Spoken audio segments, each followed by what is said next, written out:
आज आपण फिल्मी करिअर बद्दल बोलतोय आणि मला पुण्यात कनल मॅडम तुम्हाला विचारायचं आहे की आताच आपण ऐकलं स्क्रिप्ट महत्वाचं आहे, डिरेक्शन महत्वाचं आहे. अनेकांना इतर तांत्रिक गोष्टींमध्ये इंटरेस्ट असतो, एडिटिंग मध्ये आणि सिनेमाटोग्राफी मध्ये. काय तऱ्हेची ऍप्टिट्यूड लागते विद्यार्थ्यांना त्यासाठी आणि काय तऱ्हेचा माइंडसेट लागतो, तुम्ही त्याबद्दल काय सांगू शकाल? जर कॅमेरामन बनायचं असेल तर क्रिएटिव्हिटी आणि व्हिजन तर पाहिजेच पाहिजे. पण कॅमेरामन लोकेशनवरती काम करत असतो, जसं डायरेक्टर करत असतो तसं त्याच्या हाताखाली बरेच लोक असतात, तर त्यांच्याकडनं त्याला काम करून घ्यायचं असतं. तेव्हा त्याच्या डिपार्टमेंट पुरती एक त्याला लिडरशिप सुद्धा हवी, दिग्दर्शकाला तर हवीच हवी. वेअरएज एडिटर जो असतो, संकलक जो असतो, त्याचं काम बैठं असतं आणि सगळ्या फिल्मचं शूटिंग झाल्यानंतर तो आणि दिग्दर्शक हे दोघे मिळून एकत्र बसून असं ते बैठक काम बरंचसं चालत असतं. तर त्याला कॉन्सन्ट्रेशन चांगलं पाहिजे, हे तर आहेच आहे. क्रिएटिव्हिटी तर पाहिजेच पाहिजे, कारण संबंध जे टोटॅलिटी म्हणजे साकल्याने जी फिल्म दिसते ती दिग्दर्शकाला दिसते, स्क्रिप्ट रायटरला दिसते आणि एडिटरला दिसते. अशी एडिटरला नंतर दिसते, त्याच्याकडे जे आलेलं असतं तेच तो करतो. पण आज फक्त क्रिएटिव्हिटी आणि तंत्र एवढ्यावर चालत नाही, कारण आज तंत्रज्ञान सुद्धा तितकंच महत्वाचं झालेलं आहे. तर तुम्हाला जर कॉम्प्युटरचीच भीती वाटत असेल किंवा ह्याच्यातलं काही समजत नाही असं जर वाटत असेल तर ते आज चालणार नाही. इव्हन आजच्या एडिटरला साऊंडचं देखील म्हणजे ध्वनीचं देखील ज्ञान पुष्कळाचं असावं लागतं. तर हे आपल्यात आहे की नाही पाहायला पाहिजे तुम्हाला. कॅमेरामन जो असतो त्याला मी म्हटलं लिडरशिप तर पाहिजेच, व्हिजन पाहिजेच, कन्सिस्टन्सी पहिल्या शॉटपासून नंतरपर्यंत आपण काय प्लॅन केलेली आहे हे पाहिजेच पाहिजे. त्याशिवाय त्याला आणखीन एक जरूर असतं की त्याची फिजिकल फिटनेस आणि स्टॅमिना. कारण डायरेक्टर बसून राहतो म्हणजे बसलेला असू शकतो, ऍक्टर्स बसू शकतात, साऊंड रेकॉर्डिस्ट बसलेला असतो. हा माणूस असतो की तो शॉट संपल्यानंतर लायटिंगसाठी पुन्हा उभाच असतो आणि मग पुन्हा येऊन शॉटवरती कॅमेरा मागे पुन्हा उभाच असतो.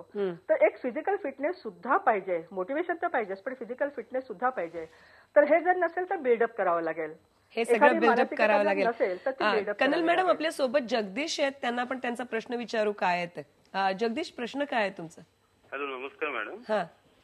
मी नाशिकवरून बोलतोय जगदीश. तर मी मागच्या 2 वर्षापासून FTIच्या एक्झामची तयारी करतोय आणि 2दा मी एक पेपर पण दिलेले, पण त्यात काय पास आउट झालेलो नाही मी. तर त्यासाठी वैयक्तिक काय अशी तयारी करावी हा प्रश्न मॅडमला विचारायचा आहे मला. बरं, एक मिनिट विचारते. कनल मॅडम, असा प्रश्न आहे आपल्याकडे की त्यांना FTI मध्ये ऍडमिशन घ्यायची आहे, तुम्ही काय सांगू शकाल? हे अवघड अशासाठी बनलेलं आहे की सीट्स फार कमी असतात आणि संबंध भारतभरातनं अर्ज येतात आणि जेमतेम 8-10 सीट्स असतात तिथे. तर त्याच्यामुळे तुम्ही चांगले असला तरी तिथे निसटून जालच असं सांगता येत नाही. तर तयारी म्हणजे तुम्ही सिनेमे काय बघता, कुठल्या पातळीवरती बघता, कुठलं कसं समजून घ्यायचा प्रयत्न करता, माणसाचा अभ्यास तुमचा किती आहे, सिनेमाचा लिटरेचरचा अभ्यास किती आहे, हे सगळं. कारण शेवटी तुम्ही सांगत असता माणसाविषयीची कहाणी. तर ते सगळं सांगण्यासाठी तुमचा त्याविषयीचा मानवी आयुष्याचा अभ्यास आहे का हे पण तिथं पाहिलं जातं. हे पण जरुरी आहे. थोडंफार टेक्निक पण, इंटेलिजन्स पण लागतो, कारण त्याच्यातले बऱ्याचशा जे हे असतात ते इंटेलिजन्स टेस्ट सारखे असतात. ऍब्सोल्युटली. याच नोटवरती कनल मैडम मला तुम्हाला विचारायचं है कि हे सगळं कला एंड टेक्निक इस बारे में हम सुन रहे हैं, लेकिन मार्केटिंग एंड प्रिपेयर्डनेस मार्केट के लिए, इसके बारे में आप क्या बता सकते हैं, क्या होना चाहिए? देखिए, मार्केटिंग ऑल टुगेदर अलग टैलेंट है और मुझे ये लगता है कि सोल बहुत इम्पोर्टेंट है जो आप बनाते हैं. और मार्केटिंग बहुत दूर की बात आती है कि ये उस तरीके की बात है कि आपका एक फिनिश्ड प्रोडक्ट अगर शोकेस में रखा हुआ हो तो 100% कोई ना कोई जो आपकी दुकान के बाहर से गुजर रहा होगा वो उस प्रोडक्ट को देख के अंदर आएगा और कहेगा कि मुझे वो चाहिए.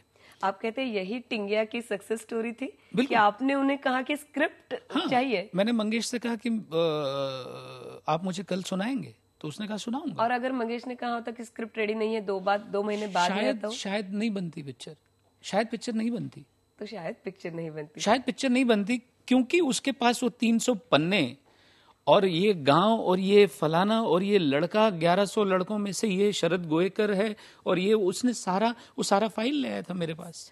तो preparedness, I think on this note we will have to continue this conversation and some more conversations on filmmaking and film production. लेकिन आज आप यहाँ पे आए इसलिए बहुत बहुत धन्यवाद है IBN लोकमत की तरफ से.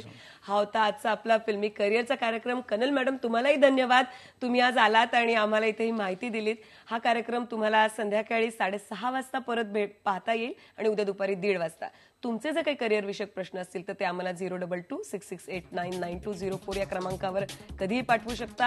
आणि आजचा हा कार्यक्रम परत बघायचा असेल तर www.ibnlokmat.tv वर तुम्ही लॉग इन करा. पुन्हा भेटूयात पुढच्या शनिवारी नवीन विषयासोबत आणि फिल्म करिअरच्या अनेक नवीन बाजू जाणून घेऊया टेक ऑफ मध्ये. पहा फक्त IBN लोकमत.